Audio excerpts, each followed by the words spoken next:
왕의 지성소에 들어가 보좌해요. 우리 옆에 있는 성도들 사랑하는 마음으로 바라보면서 고백하며 인사합니다. 사랑해요, 고마워요, 감사해요. 사랑해요, 고마워요, 감사해요. 할렐루야. 이 세 마디 말만 잘하면 여러분 인생 성공합니다. 사랑합니다, 고맙습니다, 감사합니다. 이 말이 여러분의 입술에 습관이 되길 간절히 바랍니다. 그러면은 사람들이 여러분을 다 좋아할 거예요. 사람들만 여러분을 좋아하는 게 아니고 하나님도 여러분을 기쁘게 여기실 줄로 믿습니다. 어떻게 한다고요? 사랑해요, 고마워요, 감사해요. 자, 이 말이 아내에게, 남편에게, 또 성도들에게, 만나는 모든 이들에게 늘 습관처럼 마음을 담아서 고백되어지는 은혜 있기를 바라고요. 오늘 마지막 이 성의 마지막 새벽 시간인데, 감사는 행복의 문을 엽니다 라고 하는 영적 주제를 가지고 잠시 말씀을 나누길 원합니다. 가만히 보면 우리는 너무 자주, 너무 쉽게 불평, 불만을 토로하며 사는 경향이 있는 것을 보게 됩니다. 그런데 여러분 가만히 보세요. 우리가 불평하고 불만하는 것은 그건 뭐와 같냐 하면 이 불평과 불만은 불행과 실패의 확성기와도 같다. 저는 개인적으로 그런 생각을 하는 거예요.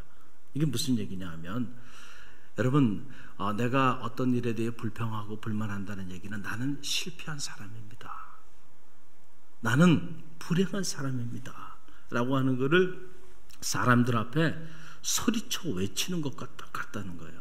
왜 그러냐 하면 가만히 보세요. 행복한 사람들이, 행복하게 살아가는 사람들이 불평하고 불만을 토해내는 사람들 여러분 본 적이 있나요? 그런 적은 없어요. 그럴 수가 없어요.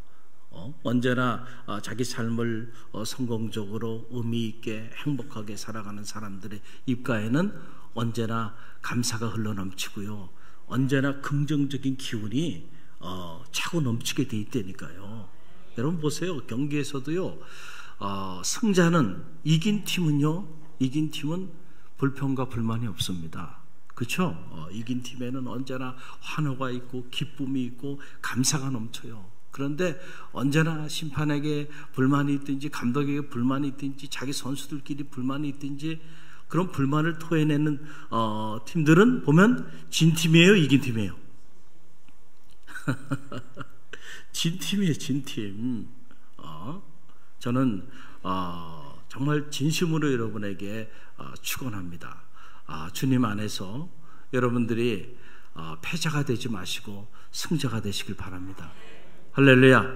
주님 안에서 불행한 삶을 살지 마시고 행복한 삶을 사시기를 주님의 이름으로 간절히 축원드립니다. 여러분 신명기 33장 29절 말씀 보게 되면 하나님이 이런 말씀을 하셨어요. 이스라엘아, 이스라엘아, 너는 행복한 사람이로다. 여호와의 구원을 너같이 얻은 백성이 또 어디 있느냐. 할렐루야. 이스라엘아, 너는 어떤 자라고요? 행복한 자로다. 너만큼 여호와의 구원을 덧입은 자가 또 어디 있느냐라고 하는 그런 말씀이에요.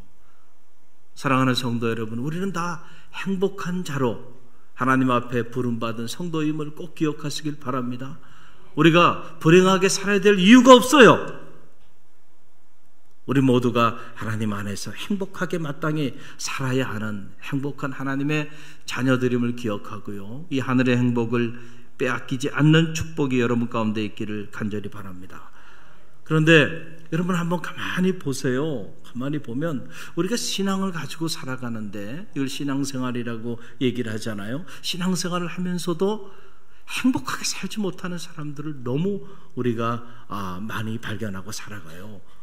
오히려 더 많은 경우에 보면 얼굴이 굳어있고 말이 거칠고, 그리고 너무 쉽게 불평과 불만, 또 누군가에 대한 비난, 이런 것들이 쉽게 터져 나오고, 갈등이 있고 분쟁이 일어나고 이것이 교회 밖에만 일어나는 게 아니고 교회 안에서 그것도 작은 교회에서가 아니라 그냥 큰 대형 교회들, 이름 있는 소위 그런 교회들이 끊임없는 분쟁 속에 싸움을 하고 있고 이런 상황이 있어요. 이게 뭐가 잘못돼도 크게 잘못된 거 아닌가? 우리가 왜 신앙을 가지고 살아가는데 마땅히 행복하게 살지 못하고 이렇게 불행하게 살아가는가라고 하는 사실이에요. 왜 그럴까요? 감사를 잃어버렸기 때문에 그래요. 할렐루야. 뭐를 잃어버렸기 때문에 그렇다고요? 감사를 잃어버리는 순간, 그 순간부터 여러분은 루저가 되는 거예요. 하나님 안에서. 여러분은 감사를 잃어버리는 순간 여러분은 불행한 사람이 되는 거예요. 여러분 스스로가 나는 정말 불행한 사람입니다. 좀 알아주세요. 내가 얼마나 불행한 사람인지, 내가 얼마나 실패한 사람인지, 그거를 확성기를 대고 많은 사람들에게 선포하는 것과 같아요. 그럴 때 사탄이 바로 그런 사람들을 찾아와서 한순간에 자기 먹잇감으로 삼는 거예요. 이게 사탄의 그때부터 종로로 타는 삶을 살게 된다는 거죠. 할렐루야. 영적 전쟁에 승리하시기를 간절히 바랍니다.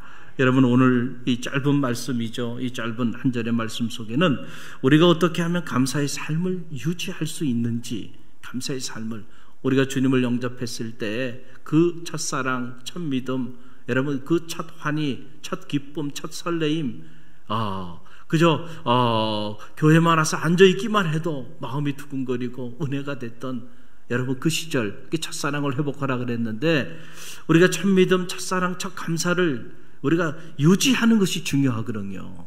할렐루야. 그래서 이거를 유효기간이라 그러죠. 유효기간. 저는 말하기는 여러분의 믿음 안에서 감사의 유효기간이 길기를 간절히 바랍니다. 음식도 보면 아무리 좋은 음식도요, 유효기간이 짧은 것들이 있어. 아무리 비싸고 맛있고 귀한 음식도 유효기간이 지난 거는 먹으면 돼요, 안 돼요? 안 돼요. 그때부터는 그게 독이 됩니다. 그런 음식을 취하면 사람이 죽어요. 자, 우리가 이런 독을 품으면 안 되고 우리를 만나는 사람, 우리를 접하는 사람이 우리로 인하여 생명이 살아나는 역사가 있기를 간절히 바랍니다. 그러기 위해서는요, 우리가 이 감사, 할렐루야, 감사의 유효기간이 길어야 되고요, 하나님 앞에 쓰임받을 때 그 쓰임받는 그 유효기간이 길어야죠. 어떤 사람은 잠깐 쓰임받았다가 비참하게 버림받는 사람이 있는가 하면 어떤 사람들은 하나님 부르시는 날까지 정결하게 존 웨슬리 말하면 그리스도의 완전에 이르는, 그 영화의 멸로관에 이르는 그런 성화의 과정을 가는 이들이 있다는 거예요. 저는 여러분의 생애가 시간이 지나면서 점점 더 하나님과 사람 앞에 존귀해지시길 바랍니다. 그리고 점점 더 감사의 깊이가 깊어지는 은혜가 있기를 바랍니다. 어떻게 하면 우리가 그렇게 살아갈 수 있겠는가라고 하는 거. 오늘 한 절의 말씀이 짧은 말씀이지만 놀라운 비밀을 우리에게 이곳에 선포해 주고 있습니다. 바로 주님의 이름으로 행하는 삶을 살면 된다는 거예요. 누구의 이름으로? 주님의 이름으로 행한다. 골로새 3장 17절 우리 함께 읽어봅니다. 또 무엇을 하든지 말에나 일에나 다 주 예수의 이름으로 하고 그를 힘입어 하나님 아버지께 감사하라. 자, 무엇을 하든지 말에나 일에나 다 누구의 이름으로 하라고요? 주 예수의 이름으로 하라는 거예요. 여러분, 우리 말에 동물은 죽으면 가죽을 남기고 사람은 죽으면 이름을 남긴다라고 하는 말이 있다 보니까 우리도 모르는 사이에 우리 이름 석자에 대해서 너무 집착하는 경향이 있어. 내 이름 석자, 내 이름이 어디 빠져 있으면 막 견디지 못하고, 내 이름이 좀 어떤 손상을 받으면 그거 막 견디질 못해. 그런데 우리가 그만큼 주님의 이름에 대하여 집착하고 주님의 이름에 대하여 그만큼 마음을 쓰고 있나요? 내 이름이 좀 손해를 보더라도 주님의 이름이 영광을 받았으면 그거로 인하여 우리가 기뻐해야 할 텐데, 내가 정말로 속상하고 마음이 무너질 때 내 이름이 손상을 입었기 때문이 아니고 주님의 이름이 손상을 입은 것으로 인하여 정말 잠이 오지 않고 마음이 아프고 가슴이 아프고, 사실은 그래야 되는데 우리 그리스도인들은, 할렐루야. 그런데 가만히 보면 그렇지 않잖아요. 우리가 믿음의 길을 걸어가는 순간부터 첫 단추를 잘 껴야 합니다. 여러분 옷을 입을 때도 첫 단추가 중요하잖아요. 바쁘다고 첫 단추 잘못 끼면 처음부터 다시 시작해야 돼요. 신앙생활 평생을 하고도 첫 단추를 잘못 꼈으면 할 수 없어요. 처음부터 다시 시작해야 하는 겁니다. 할렐루야. 그 첫 단추를 어떻게 껴야 되냐 하면, 우리가 주님을 만나기 이전에는 내 이름으로 살았어요. 그렇잖아요. 내 이름으로 살았습니다. 내 스펙으로 살았고 내 자랑으로 살았어요. 내 이름 석자로 살았습니다. 그런데 이제 주님을 영접하는 그 순간부터는 이제는 내 이름으로 사는 게 아니고 누구의 이름으로 살기 시작하는 삶이에요. 주님의 이름으로 살기 시작하는 삶이에요. 할렐루야. 그래서 사도 바울이 주님을 만난 이후부터 그의 이야기가 바뀌었다 그랬잖아요. 그 이전엔 자기의 이야기로 살았지만 그가 주님을 만난 이후부터는 주님의 이야기로 살잖아요. 자기의 이야기 살았던 모든 스펙들은 다 분비물처럼 버려버렸고, 그리고 오직 주님의 이름으로 그 이름의 영광을 위하여 살기 시작했다는 거죠. 여러분, 저는 개인적으로 교회 안에서 가장 무서운 사람이 어떤 사람이냐면 내 이름으로 열심히 일하는 사람이에요. 정말 무섭습니다. 그리고 두려워요. 염려가 많이 돼. 열심히 일하지 않는 게 중요한 게 아니고 열심히는 일하는데 가만히 보니까 주님의 이름으로 일하지 않고 내 이름으로 일하는 경우들이 있어요, 없어요? 너무너무 두렵습니다. 왜냐하면 반드시 그분은 얼마 있지 않아서 큰 시험에 빠질 겁니다.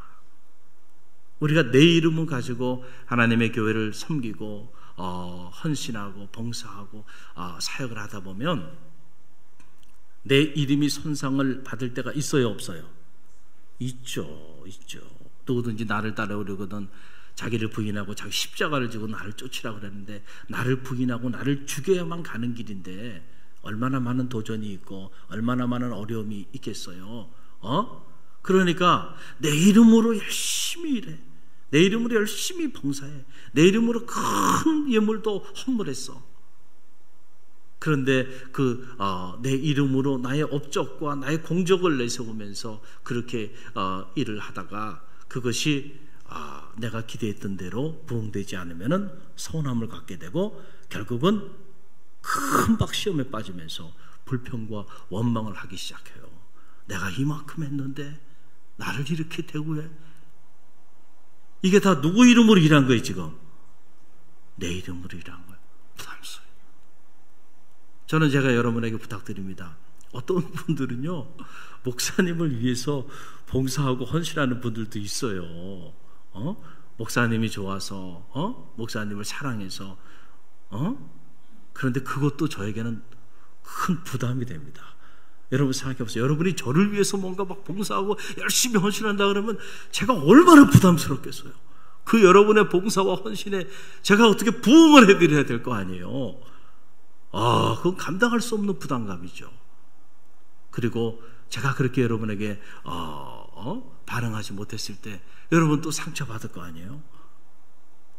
그러니까 여러분 제발 부탁인데요, 저를 위해서도 봉사하지 마세요. 할렐루야. 오직 누구를 위하여?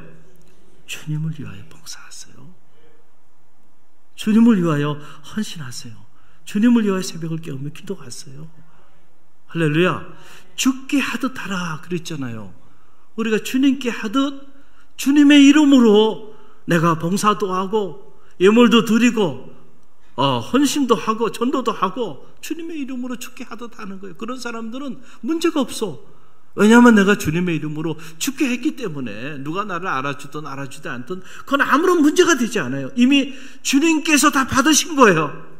그리고 주님께서 이미 감당할 수 없는 은혜로 그 수천 배 수만 배로 내게 이미 은혜를 부어주셨잖아요. 그런데 뭐 서운할 게 있고 뭐가 여러분 상처받을 일이 있고 뭐가 있겠어요. 이미 내가 주님의 이름으로 죽게 하듯 죽게 다 했는데, 그래서 주님께서 연락하시고 받으셨는데 사람은 부족하기 때문에 내가 기대한 대로 give and take, 내가 줬으니까 이만큼 받아야지. 여러분 반드시 상처받을 겁니다. 내가 이만큼 해줬는데 해주면서 자꾸 기대해요. 이만큼 했으니까 상대방은 나에게 이만큼 해주겠지. 근데 그만큼 해주지 않을 때, 며느리가 그만큼 해주지 않을 때, 남편이 그만큼 해주지 않을 때, 친구가 그만큼 해주지 않을 때, 가까이 있는 성도가 그만큼 해주지 않을 때, 목사님이 그만큼 해주지 않을 때 뭐 받아요? 여러분 잘 받는 거 있잖아요. 왜 아닌 것처럼 이렇게 상처받잖아요. 상처받잖아요. 여러분 우리 성도의 삶은 달라야죠. 다르게 사는 삶이잖아요. 우리는 사람에게 하는 게 아니에요. 죽게 하듯 주님의 이름으로, 할렐루야, 그렇게 나갈 때 그 주님을 위하여 나를 죽일 수도 있고요, 그 주님을 위하여 십자가도 칠 수 있는 그런 자리에까지도 나갈 수 있는 거예요. 그 이전에는 절대 안 됩니다. 절대 안 돼요. 그래서 주님의 이름으로 말이나 일이나 무엇을 하든지 주님의 이름으로 하라는 거예요. 여러분 주님의 이름으로 할 때 우리는 어떤 경우에도 감사를 잃어버리지 않을 수가 있는 거예요. 할렐루야. 여러분이 영적인 비밀을 잘 기억하시기를 바랍니다. 저희 가족 이야기라 조금 제가 주저되기도 하는데 그러나 여러분의 은혜 안에서 좀 들어주셨으면 좋겠습니다. 제가 존경하는 분들이 많이 있어요. 그런데 그 중에 저희 장인 장모님을 제가 참 존경합니다. 아마 제가 이 말씀을 하면 우리 집사람한테 설교 끝나고 내려가서 또 야단 맞을 것 같은데, 하나님이 기도하는 중에 자꾸 이렇게 생각나게 해주셨어요. 그래서 제가 지웠다가 다시 또 넣었다가 지웠다가 넣었다가 결국 말씀을 전합니다. 오해하지 마시고요, 열린 마음으로 은혜 안에서 들어주시길 바랍니다. 우리 교회에도 참 훌륭한 장로님들이 많이 계시죠. 저희 장인 장모님이 가까이 삼양감리교회 강북지방에 장인 장모님 두 분 다 장로님이세요. 지금은 이제 원로 장로님으로 이렇게 계신데, 얼마 전에 장모님 생신이 돼서 주일날 가족끼리 모였어요. 그래서 서열룰은, 집안 서열룰은 제가 막내입니다. 저희 집사람이 막내딸이라.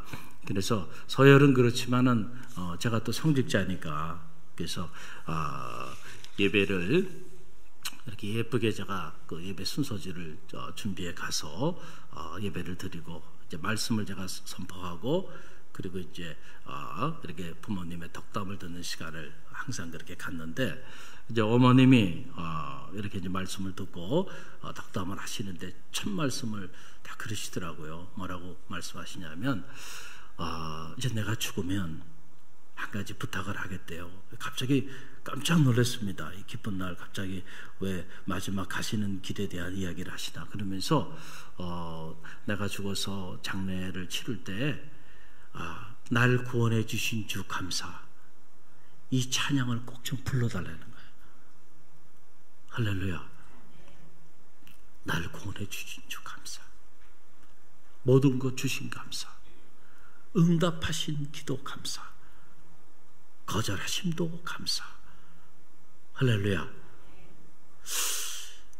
제가 이렇게 우리 장모님의 생애를 보면 정말 평생을 가족들 앞에서 그리고 성도들 앞에서 감사를 잃지 않는 그런 삶을 살아오신 분이에요. 저는 그분이 제가 지금까지 결혼해서 어머님 가까이서 뵈면서 한 번도 목회자나 성도들에 대해서 남에 대하여 불편한 이야기를 한 소리 들어본 적이 없어요. 어떻게 저럴 수가 있는가. 그렇다고 그분이 많이 배우지 못한 분이 아니에요. 많이 배운 인텔입니다. 그런데도 불구하고 늘 그렇게 감사하는, 그리고 자녀들 중에 조금 불편한 이야기들 누가 하거나 그러면 그때마다 그러면 안 돼, 감사해야 돼, 감사해야 돼. 할렐루야. 그 오죽하셨으면은 당신이 가족들이 다 앉아있는 자리에서 내가 죽을 때 마지막 가는 장례식장에서는 날 구원해 주신 주 감사, 이 찬양을 꼭 좀 불러달라고 이렇게 유언 아닌 유언을 하셨겠어요. 제 마음에 확 와닿더라. 그 제가 기억하고 있는 거예요, 제 마음에. 그러면서 하시는 말씀이 살아온 이야기들을 하시는 거예요. 그러면서 모든 순간순간들이 하나님의 놀라운 은혜였다는 거예요. 인생에 고비도 있었는데 그 고비 때마다 돌아보면 하나님께서 지켜주시고 그래서 요즘은 많이 행복하대. 그래서 왜 행복하시냐 이랬더니 성도들이 장로님 가정이 우리 교회에서 가장 잘 됐어요, 이런 말을 한다는 거예요. 종종 듣는다는 거예요, 그런 이야기를. 그게 무슨 말인가 했더니 뭐 돈을 많이 모으셔서 큰 부자가 됐다는 그런 게 아니고 신앙 안에서 귀감이 되는 그런 가정을 이루어왔다는 거예요. 저희 장희 장모님이 아들 하나, 딸 둘, 이렇게 일남 2녀예요. 일남 2녀인데 우리 형님 큰 아들은 지금 그 삼양감리교회 부모님의 대를 이어서 아주 신실한 신부장로님으로 지금 그 가정이 섬기고 있고, 그리고 그 큰 사위 얼마 전에 저 시내에 있는 아주 전통이 있는 교회에 또 시무장로님으로 취임식을 가졌어요. 그러니까 두 분 다 장로님 가정이. 그리고 막내는 누구예요? 막내는 또 제가 성직자 가정이고. 그러니까 이제 교우들이 그게 부러워가지고 그렇게 이제 얘기를 한다는 거예요. 참 장로님 가정은 너무너무 신앙 안에서 잘 됐다는 거죠. 그게 부러워한대. 그래서 그것이 너무너무 기쁘대. 그래가지고 큰 사위가 이렇게 장로 취임을 했는데, 제가 이렇게 보니까 저는 이렇게 그 모습을 보면서 걱정과 염려가 막 되는 거예요. 저는 장로님이 된다는 게 얼마나 힘든 일인지, 앞으로 얼마나 큰 사역들과 희생을 해야 되는지 그런 걸 알기 때문에 막 그것이 기쁘거나 막 이런 게 아니고 염려가 되고 중보를 많이 해야 되겠다 이런 생각이 드는데, 우리 장모님 너무너무 기뻐가지고 막 어쩔 줄을 모르시는 거예요. 어쩔 줄을 모르시는 거예요. 그러니까 얼마 있지 않아서 우리 형님이 너무너무 또 고마웠는지 하여간 장모님에 대한 고마움의 표시를 특별히 좀 하고 싶어 하더라고요. 그래서 그런 모습을 보면서 아름답다 이런 생각을 하게 됐어요. 지금 장인어른 나이가 89세십니다. 그런데 지금 목장 예배를 인도하고 있고요. 장모님 84세요. 그런데 한 100명이 넘는 그 나이 드신 어르신 기도 모임을 정기적으로 인도하고, 그 어르신들 가가호를 방문하면서 그 어르신들 중에 홀로 계신 분들도 있고 어려운 분들이 있잖아요. 그분들께 사회복지 문제를 해결하기 위해서 저만 만나면 그걸 물어보고, 그래서 그분들과 도와주는 그런 일을 지금도 하고 계세요.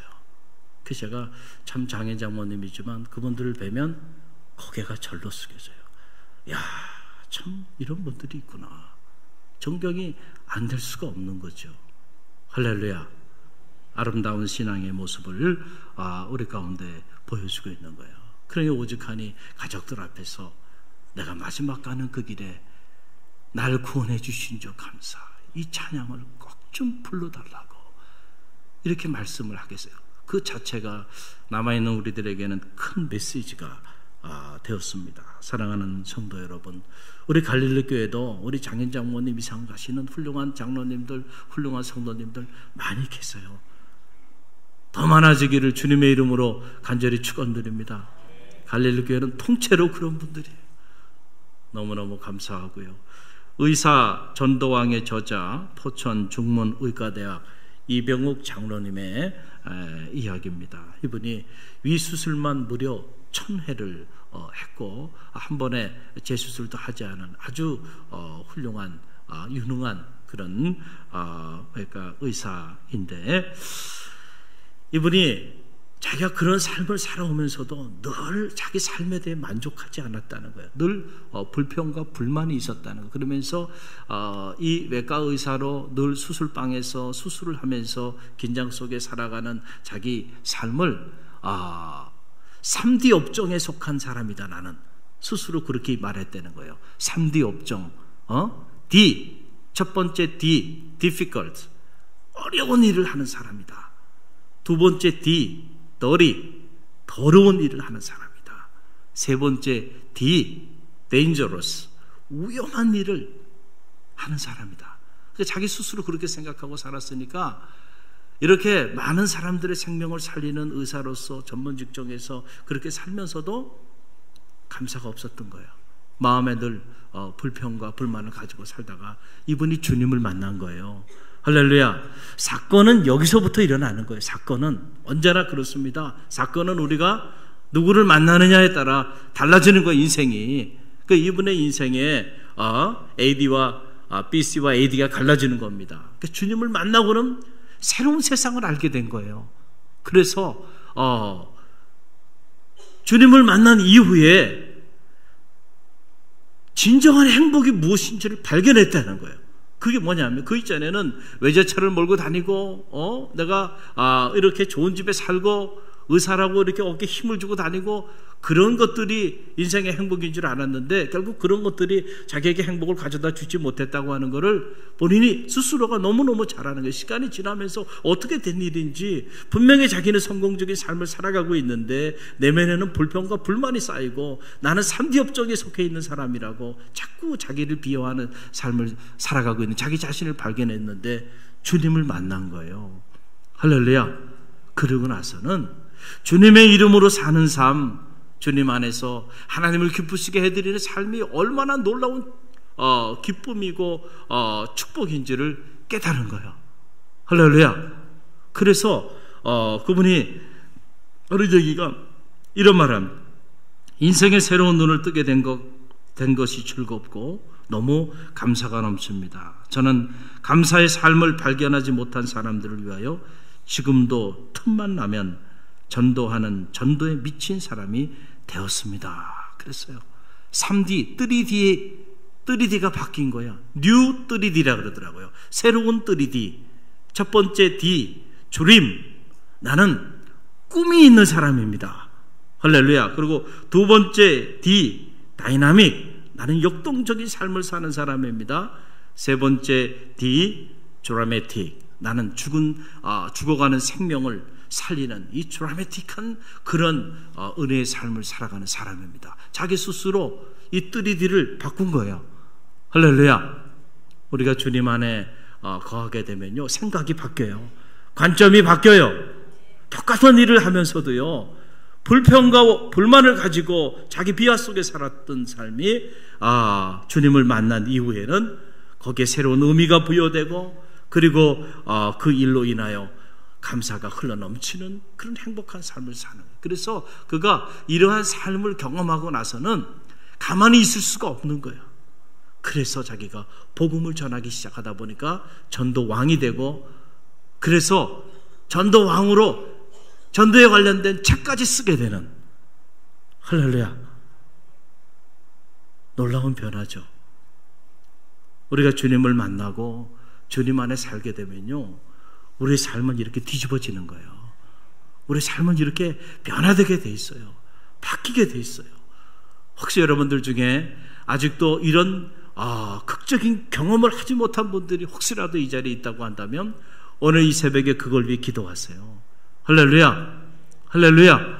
우리가 주님의 이름으로 나갈 때 이런 놀라운 역사들이 나타나는 여러분 전 유럽을 제패하고 정말 부족할 것이 없었죠. 내 사전에는 불가능이 없다라고 말했던 나폴레옹이 한 말이에요.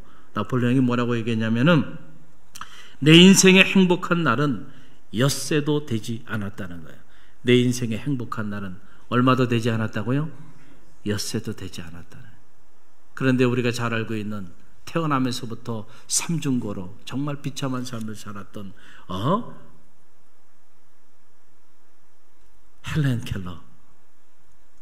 헬렌 켈러는요 그가 뭐라고 말을 했냐면은 이렇게 말을 했습니다.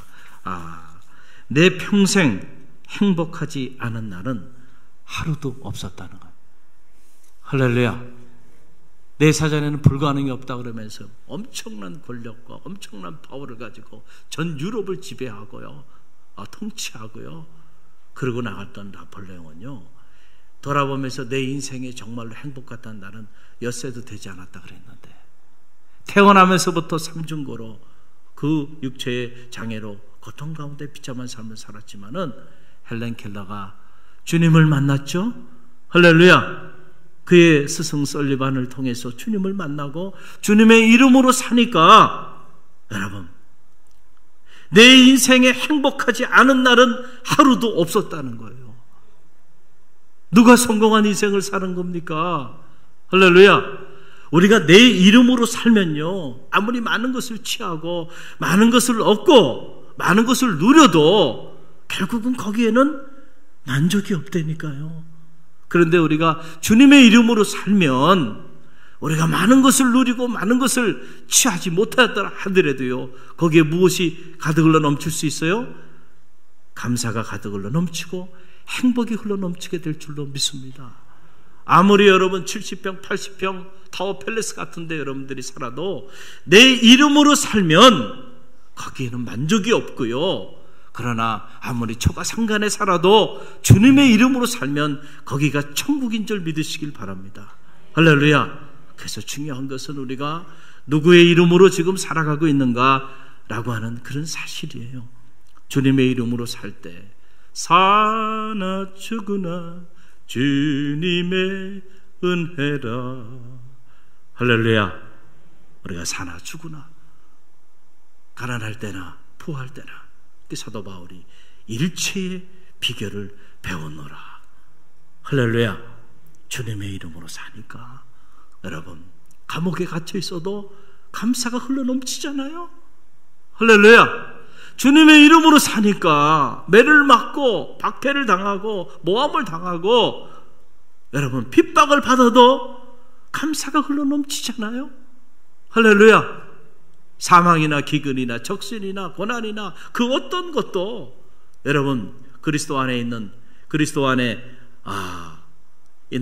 그 주님의 사랑에서 나를 끊을 수 없나니라. 주님의 이름으로 주님을 살아가고 주님의 이름으로 주님을 섬기기 시작하니까요, 세상이 감당할 수 없는 하늘의 행복을 누리며 살게 되잖아요. 사랑하는 성도 여러분, 저는 바라기에 여러분 모두가 행복했으면 좋겠습니다. 여러분에게 주어진 삶, 그리고 여러분의 가정이 다 행복했으면 좋겠고, 제가 말하는 행복은 세상이 말하는 그런 찰나적 행복을 얘기하는 게 아니죠. 세상의 쾌락을 말하는 게 아니죠. 알고 있잖아요. 하나님께서 우리에게 주시는 행복, 그 하늘의 행복, 그 하늘의 행복에 여러분들이 주인공이 되라라고 하는 그런 얘기예요. 여러분, 기독교 경전의 성서를 보게 되면 디모데 전서에도 복되신 하나님의 영광의 복음을 위하여 사도 바울이 자기의 삶을 기투했다라고 하는 기록들이 나오는데, 여기서 이 복되신이라고 하는 것은 율로게토스라고 하는 말이 아니에요. 그거는 복이라는 말로 번역을 해야 되는데 그런 용어가 아니고 마카리우스라고 하는 단어예요. 마카리우스 들어봤죠? 제가 쓴 책 예수의 행복론에 보면 마카리우스에 대한 얘기를 하잖아요. 예수님이 8가지 행복에 이르는 길을 제시할 때 그게 복이 아니고 행복이에요. 마카리우스라는 말이거든요. 그러니까 복되신 하나님의 영광의 복음, 이게 아니고 번역은 행복이신 하나님의 영광의 복음. 여러분, 하나님의 존재의 속성은, 크게 완전하신 존재의 속성은 3가지로 요약이 돼요. 기독교 경전의 성서를 분석해 보면 하나는 하나님의 완전하심입니다. 할렐루야. 또 하나는 하나님의 아름다우심, 그리고 또 하나는 바로 하나님의 행복하심이에요. 하나님의 행복, 하나님의 행복하신 분이 하나님 자체의 존재 속성이에요. 그래서 우리가 그 하나님 안에 거하게 되면 우리 인생은 다 어떤 인생이 되는 거예요? 행복한 인생이 되는 거예요. 하나님의 이 존재의 속성에서부터 흘러나오는 이 하늘의 행복, 그 행복이 여러분 안에 가득하길 바랍니다. 주님의 이름으로 여러분들이 주님 안에 이제 내 이름 내려놓고 주님의 이름으로 살 때요, 그 통로를 통해서 하늘의 행복을 부어주실 줄로 믿습니다. 2018년 한 해가 다 저물어가고 이제 한 해를 우리가 잘 결산해야 되는데, 돌아보면서 한 해 동안 지켜주신 하나님의 은혜 감사함으로 잘 마무리 짓고요, 또 감사하는 마음을 가지고 대망의 새 2019년, 우리 중 누구도 살아보지 않은 새날이 다가오고 있는데, 여러분들이 기대와 희망을 가지고 감사하는 마음으로 기도하며 설계하며 나가보세요. 여러분의 인생이 하늘의 행복으로 가득 채워지는 그런 축복이 나뉘어질 줄로 믿습니다.